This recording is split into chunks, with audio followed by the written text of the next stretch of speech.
Those of you who've been following Grant and I for a while know that we talk a lot about baggage, that we just believe that every time you overreact or underreact, it's probably a result of baggage and you being affected by things that have happened in your past and the conclusions that you've drawn about them and so on and so forth.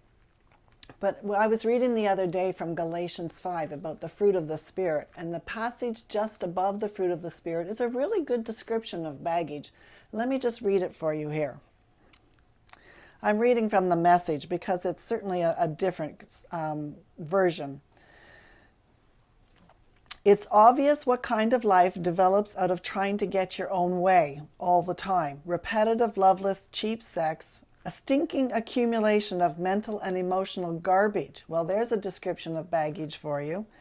Frenzied and joyless grabs for happiness, trinket gods, magic show religion, paranoid loneliness, cutthroat competition, all-consuming yet never satisfied wants, a brutal temper, an impotence to love or be loved, divided homes and divided lives, small-minded and lopsided pursuits, the vicious habit of depersonalizing everyone into a rival, uncontrolled and uncontrollable addictions, ugly parodies of community. I could go on. Now, isn't that a description of the baggage that you and I tend to carry? If it's not the baggage itself, it's the way we act because of the baggage that's the problem.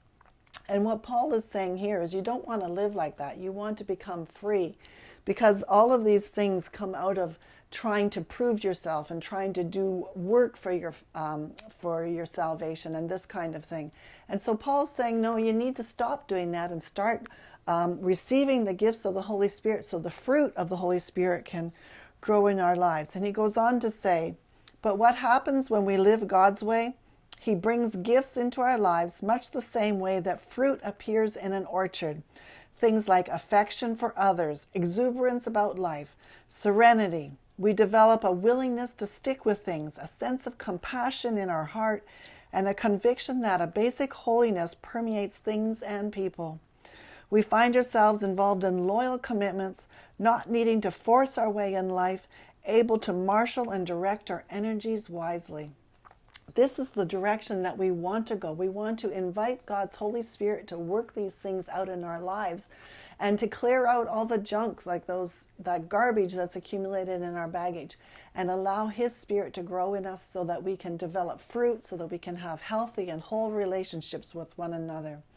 And we just want to encourage you to empty that baggage and all the junk that comes from it and the behavior that results from it, and allow His Holy Spirit to work in you to develop and grow the fruit that He so longs to do.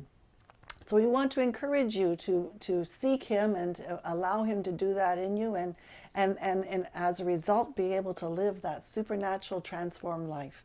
If it's your first time here, do subscribe to our weekly newsletter and you'll hear from us regularly. Grant will talk to you again next week.